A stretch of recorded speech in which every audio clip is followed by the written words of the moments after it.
All right, we're going to talk about controlling cravings. I had one recently, just a couple days ago, for the first time in a long time. Um, I was in a somewhat stressful situation. I was working with horses, and I don't know how horses act, and I don't have a lot of experience with that, and I didn't want to get kicked or bit or stomped on or something. So I was a little sketched out, but I got through it, and then it gave me a sense of accomplishment. And I'm driving away from the place, and it's nice weather where I'm at, blasting some Stone Temple Pilots, windows down, and I'm like, damn, a beer would be good right now. Uh, okay, so right away I'm like, well, no, I'm not going to do that, okay? Because so this is a tip number 1. Just remember the whole thing, the way it's going to play out. Now, unfortunately, I've only come to this point after many, many relapses and over 20 years of trying to crowbar alcohol into my life. Um, Making so many mistakes has gotten me to the point where I can just say, all right, one sip of beer, one sip of beer in a week, I'm going to be sick and I have to get anti-seizure medication. I'll be exhausted and unable to sleep. You know the list of the toxic outcome there. Well, maybe you don't, but I don't know. I know how bad it's going to suck if I take that sip of Budweiser. So I didn't. And immediately I was like, you know what I could use is a cold seltzer. I know that sounds stupid. I think they do that in AA. Someone said that to me once that AA people drink a lot of seltzer. Hey, it's a good idea, I think. So I went right to the store and got a big bottle of San Pellegrino. It's really good, high quality, bubbly water. I think it's an acquired taste though. I've been drinking it for years and I love it and it's so refreshing. And it turns out that's all I needed was like a refreshing drink. I probably could have just drank water, but the bubbles, it's just extra refreshing. And it took care of it. I mean, actually, by the time I got to the store, the craving was gone. Just that initial shutdown of that idea um, completely nixed it in my mind. Just, thinking about the deal with the devil kind of thing. You're going to get screwed, and he's going to take your pound of flesh from you. That's why this channel is called Spiritual Flesh, because when you make that deal, you get screwed. I looked up the pound of flesh reference, and it goes back to a Shakespeare story or something that he wrote about a merchant that forces a dude to pay him a pound of flesh, actual flesh, to hold up his end of a bargain. I didn't read much more about it, but that's like what it is. But it takes your soul. So I went with spiritual flesh. That said, this channel is going to be completely secular. I don't know much at all about Alcoholics Anonymous. Nothing against it. Just I don't know anything about it, and I don't happen to be a Christian, so we're not gonna I'm not gonna go into that stuff. This is just my experience and my viewpoint and how I handle this addiction. All right, I got some notes here I'm going to be looking at. So that first craving solution is just play it out in your head, play it forward, and see the back end of the deal, how it's going to suck, and go get some bubbly water. That worked for me. All of this is just ideas it may not work for you, but at least you have an option to consider this. All right. The next one is TV shows are BS. What comes to mind is Peaky Blinders. If you haven't seen it, it's on Netflix, or it was. Love the show. The characters drink a lot. The main character, I remember I think I may have gone on a bender because of this show. Either that or I relapsed or I just went and got drunk or something. But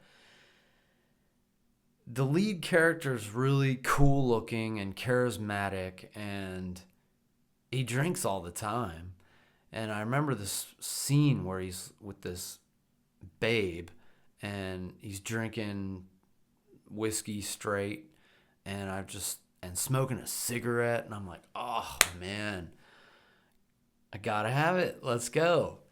Well, that's stupid. Hollywood is BS. And I was just thinking, what really would have happened is, like, if you drink all day, like in this show, they're gangsters, so they get in trouble a lot and fight people and kill people, and it's crazy. I recommend the show, but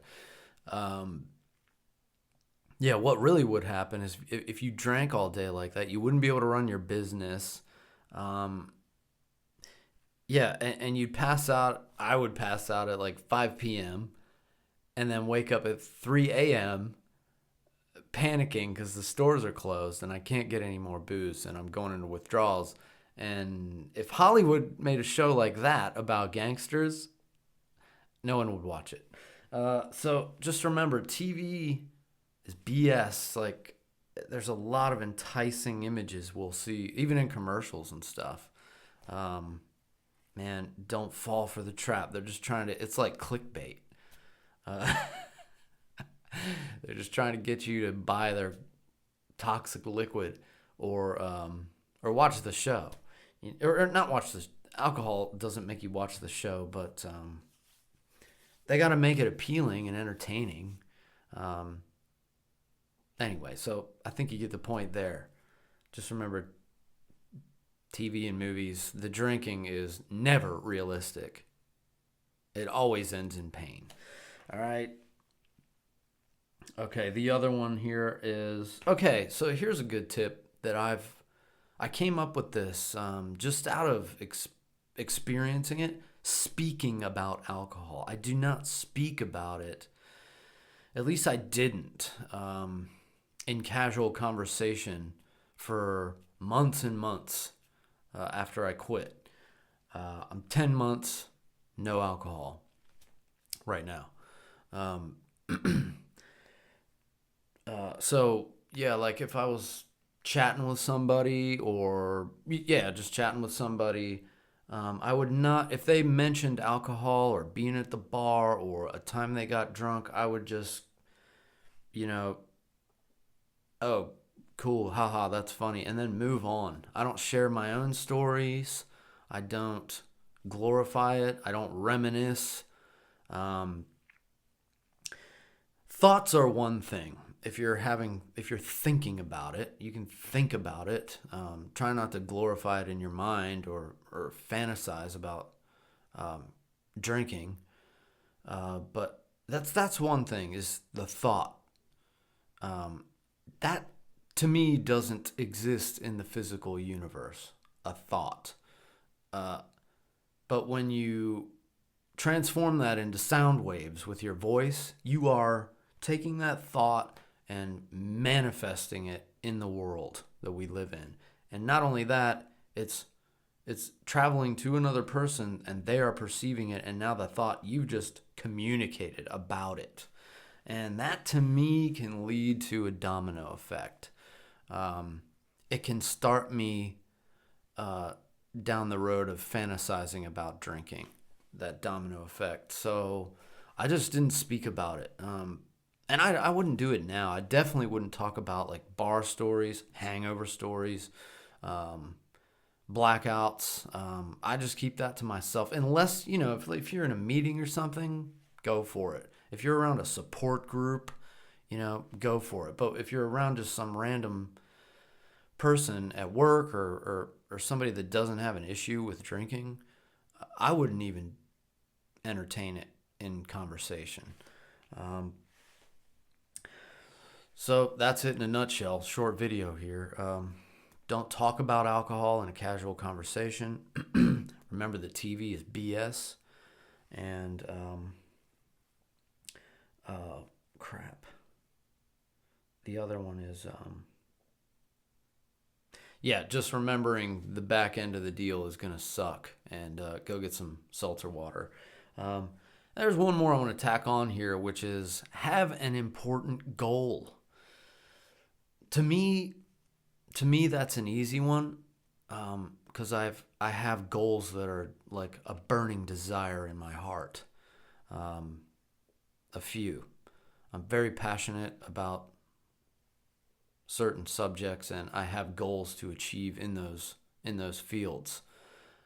I realize not everybody has a goal or a purpose that they've gelled with and decided is their own. And to those people, I would suggest find one. If you can't find a purpose for yourself, a goal to achieve, a good one to go with is helping others. And then while you're helping other people in any way, physically, or I don't know how else, whatever, people need help. So helping people will immediately give you a fulfilling purpose. Don't just think about it, go do it. And that's what I was doing with the horses. I was volunteering. There's a horse rescue like 20 minutes away from me.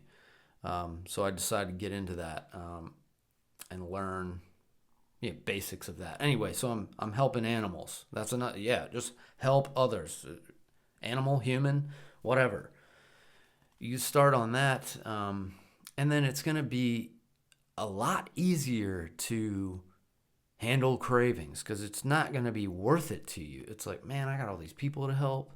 Or if I don't show up for these horses, then that's one less person there helping them.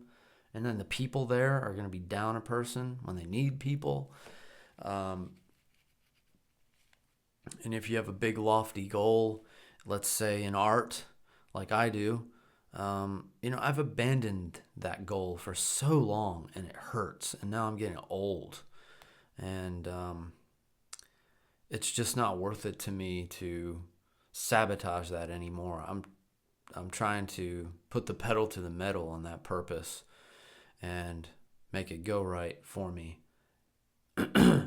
So having a worthwhile purpose, something that's yours, it has to be your choosing. You own it, and nobody can take it away, that kind of thing. And it may be tough to confront. You may have to come to terms with the fact that you are awesome and that you can achieve a childhood goal. I mean, hey, if you're in your 30s or something, I take that back. It doesn't matter what your age is. Let's say I always wanted to be a firefighter and I've always put it off. Man, you can go talk to the local fire department. They always need people. That kind of goes into the help others thing too. And hell, I mean, that would force you to get into shape. It would hold you accountable on a schedule. Alcohol would just completely, if you built that up, or if you made that in your mind like so important and solid, it's just not going to be worth it to stop by and get a 6-pack. So I just wanted to tack that one on there too. Anyway, so I hope that helps. These help me. I don't really want to give out advice because I don't think I'm qualified, but I feel like I'm qualified to share experience and what works for me. So that said, good luck, gentlemen and ladies. Adios.